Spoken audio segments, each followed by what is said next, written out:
Битолчани, благодарам што дојдовте на дождот.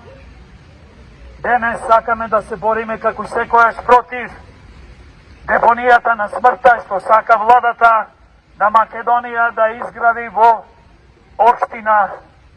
Новаци. Поточно 2 километри воздушна линија до општина Битола и сите наши општини како што е Могила, Демир Хисар, Прилеп, Житицата Пелагонија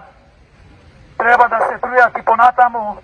бидејќи регионалната општина е планирана да биде во дупките што копаја порано Јаглен, во рек Битола, да се труе житницата, да се труе почвата, земјата, водата, животните и сите ние граѓани на оваа општина. Ние пред се како граѓани на Битола и на Македонија се бориме да се спречи изградбата на ова регионална депонија и од площадот Магнолија Битола, нашата славна и убава Битола, сакаме да упатиме порака до владата, до Советот на општина Новаци, кој изгласа да се гради депонијата